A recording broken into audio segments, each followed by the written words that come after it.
376 के बाद रजब की फैमिली में से किसी ने भी आपसे रब्ता किया हो दोस्त भांबे के बिलाल भाई ने की काम सानू लवाता है?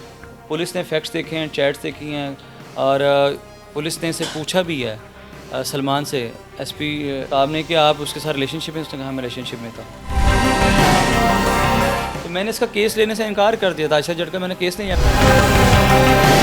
किसी की बेटी को जिनसी ज़्यादती का निशाना बनाना वो बहुत ज़्यादा शर्म के काबिल है। 376 की एफआईआर होना इतना आसान तो नहीं है, अब तो प्रॉपर देखा जाता है, क्योंकि पहले तो झूठी हो जाती थी। ठीक है, 376 के बाद रजब की फैमिली में से किसी ने भी आपसे रब्ता किया हो दोस्त भांबे के बिलाल भाई ने की काम सानू लवाता है? देखें जी, मेरी उसकी फैमिली से कोई लड़ाई नहीं है और सुलह की बाबत काफ़ी देर से बात चल रही है। मैंने कहा जब लड़ाई नहीं है तो सुलह कैसी? सुलह तो तब वहाँ पर होती है ना जहाँ पे लड़ाइयाँ हो। यहाँ पर किसी की बेटी का मजाक बनाया गया, उसकी इज़्ज़त को छाला गया, तो उसकी बाबत आवाज़ उठाई गई है। मैंने रजब की पर्सनल ज़िंदगी पे या इसके किसी फ्रेंड की पर्सनल ज़िंदगी पे तो बात ही नहीं की। तो यहाँ पर भी वही मामला है। पुलिस ने फैक्ट्स देखे हैं, चैट्स देखी हैं और पुलिस ने इसे पूछा भी है सलमान से, एसपी साहब ने, कि आप उसके साथ रिलेशनशिप में? उसने कहा मैं रिलेशनशिप में था। तो उसने कहा ठीक है, बंदे का पुत्र बन फिर मैदान च आया। इस बिलाल भाई मुझे ये बताइएगा कि जो सलमान है, सलमान और आयशा का ताल्लुक तकरीबन पिछले 2 साल से था। आयशा आपसे मैंने रब्ता खुद करने की कोशिश की, आपसे रब्ता करना पर मुश्किल हो जाता है। आयशा आप तक कैसे पहुँच गई?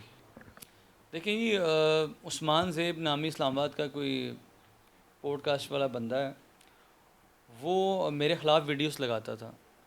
लेकिन वो जब उसने आयशा जट ने उससे कांटेक्ट किया, उस बंदे से, या उसने आयशा जट से कांटेक्ट किया, तो उसने कहा कि रजब भट्ट की फ़ैमिली के ख़िलाफ़ अगर कोई स्टैंड बाई हो सकता है और यहाँ इस जुल्म सितम के ख़िलाफ़ कोई आवाज़ उठा सकता तो मैं यहाँ बिला उठा सकता। वो बंदा इधर लेके आया था।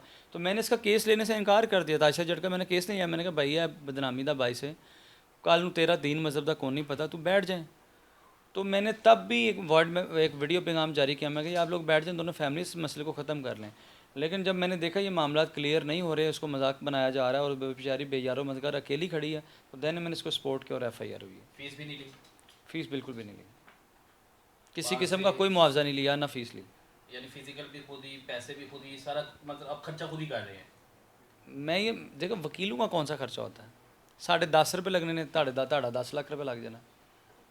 अच्छा बिलाल भाई, आखिर में ये मुझे बताइएगा कि 376 का जो मुलजिम जब जेल में जाता है, फ़र्ज़ करें सज़ा होती है, वहाँ पर जो उसके साथ सलूक होता है, शायद होश के नाखून पकड़ लें, वहाँ पर उसके साथ सलूक क्या किया जाता है? देखें जी, 376 की एफआईआर का होना, बीच में जना जैसे लफ्ज़ का लिखा जाना, वो ही सबसे बड़ा against the ethics, against the manners हो जाता है। जब आपके ऊपर जब 376 की एफआईआर, लोग आपको बुरी नज़रों से देखते हैं, लोग आपसे हर कारत की नज़र से देखते हैं।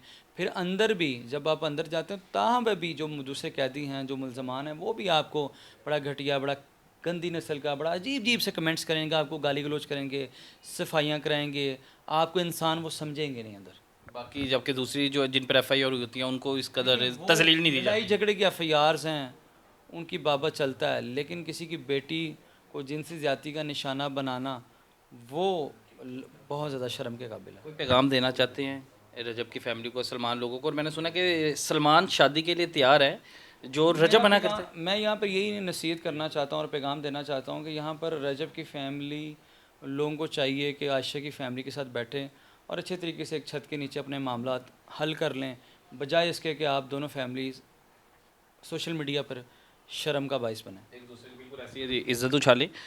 बिल्कुल ऐसे है, इज़्ज़त जो है सबकी साझी होती है और किसी की इज़्ज़त उछालना, पहले आपस में ताल्लुकात बनाना, अगर आप लोग का रिलेशन ख़त्म हो गया तो ठीक है, अपने अपने घर बैठ जाते, लेकिन फिर एक दूसरे से जो किए वादे थे दोनों तरफ से और उनको ना निभाना, फिर एक दूसरे के साथ एक दूसरे पर तोहमतें लगाना, बातें बनाना, तो मेरे ख्याल से एक तमाशा बन के रह गया है। अब इस केस का लाजमी कोई ना कोई हल होना चाहिए। अगर सलमान कसूरवार है तो सलमान को सज़ा मिलनी चाहिए और बाकी भी अगर साथी जो सारे के सारे कसूरवार हैं तो इन सबको सज़ा होनी चाहिए, ताकि बाकियों को इबरत मिले। ये नहीं कि आपके पास ताकत है, आपके पास पैसा है, आपके कुछ ताल्लुकात सियासतदानों के साथ हैं, कुछ ताल्लुकात अदारों के साथ हैं, तो आप खुलेआम घूमें, बदमाशी करें। तो ये जो सवालिया निशान जो है अदारों पर भी है, ये सवालिया निशान उन सियासतदानों पर भी है जो उनको सपोर्ट कर रहे हैं, और ये सबको पता है कि कौन किसको सपोर्ट कर रहा है, कौन किसके पीछे है। तो लिहाजा होश के नाखून पकड़े। 376 की एफआईआर है और एफआईआर अब ऐसे नहीं हो रही जिस कदर आईजी साहब ने सख्ती की है, डीआईजी साहब ने सख्ती की है कि आपने पूरी तहकीक करनी है, उसके बाद एफआईआर होनी है। और अगर आप ये कहते हैं जी हमारी सुलह हो गई या फिर वापस हो गई है, तो ख़तून के ख़िलाफ़ जो है कार्रवाई होगी। तो लिहाजा अगर एफआईआर हो गई है, अब आप देखें कि उसका हल क्या है। ये नहीं कि आप अभी भी बदमाशी लगाएं। तो अगर आप यही काम करेंगे तो फिर आपका अल्लाह ही हाफिज़ है।